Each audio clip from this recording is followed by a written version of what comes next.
राधे राधे सभी को। जय श्रीमन नारायण।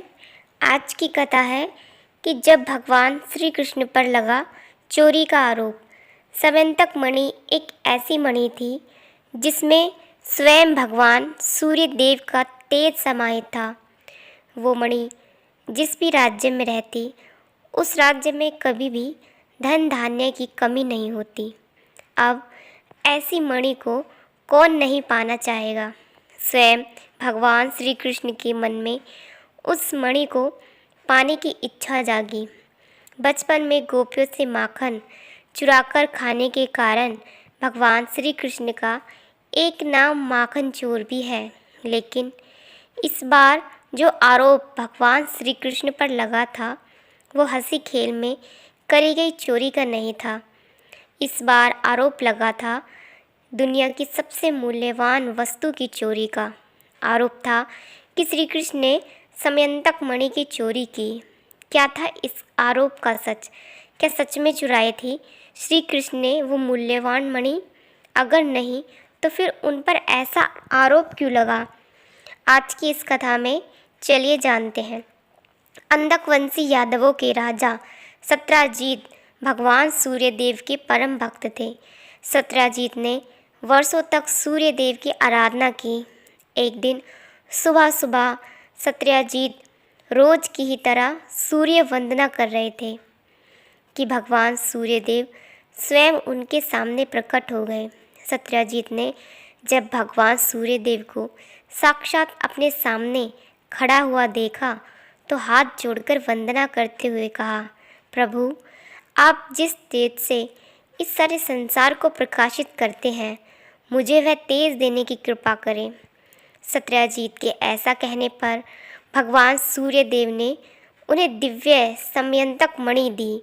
यह मणि सूर्य के तेज से प्रकाशित थी और उसको अपने गले में पहनकर जब सत्राजीत ने अपने नगर में प्रवेश किया तो सभी लोगों को लगा स्वयं सूर्य देव पधारे हैं।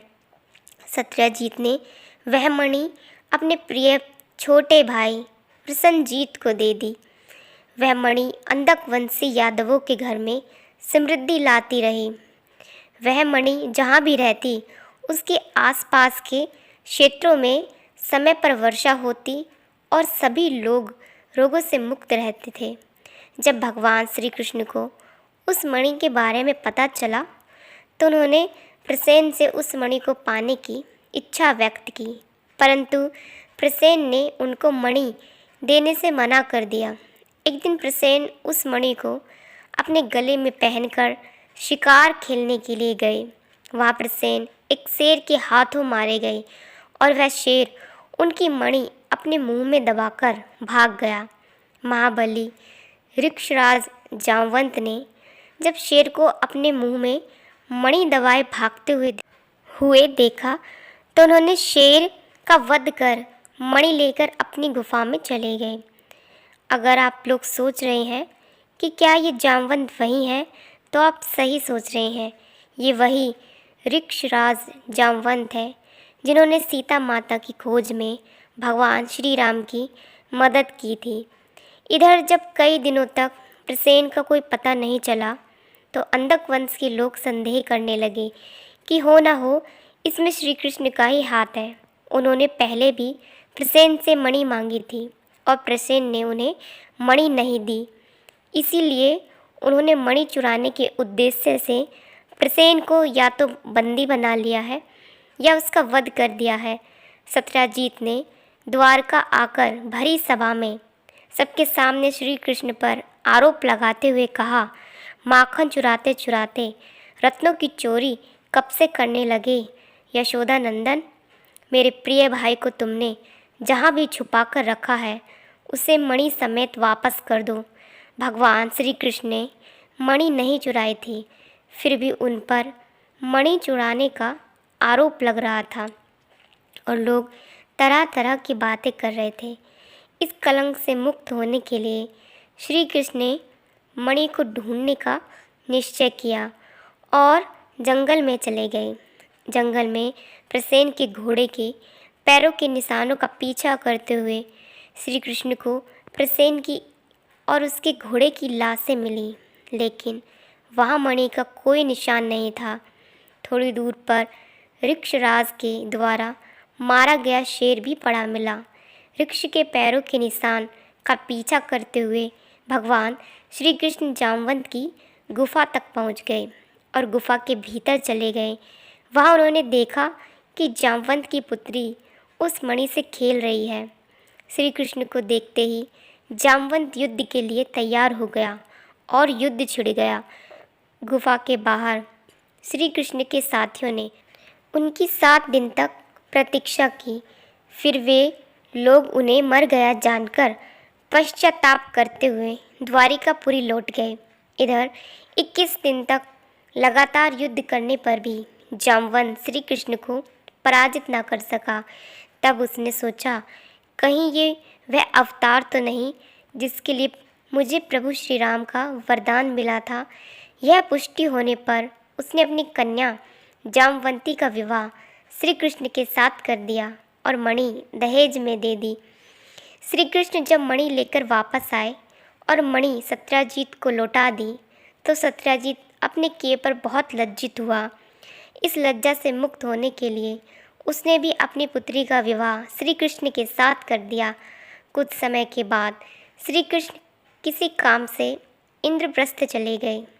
तब अक्रूर तथा ऋतुवर्मा की राय से सतधनवा यादव ने सत्याजीत को मारकर मणि अपने कब्जे में ले ली।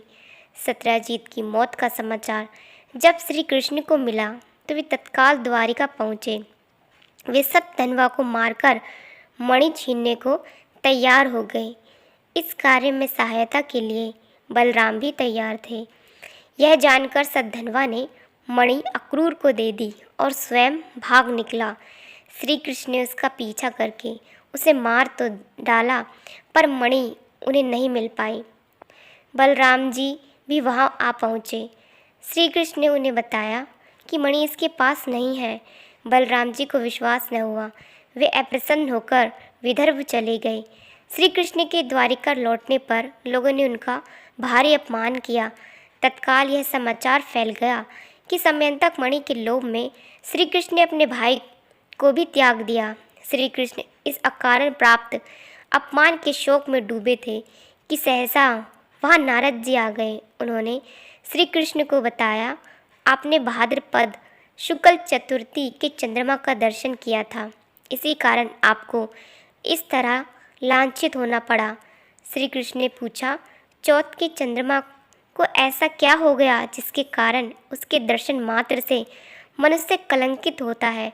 तब नारद जी बोले, एक बार ब्रह्मा जी ने चतुर्थी के दिन गणेश जी का व्रत किया था।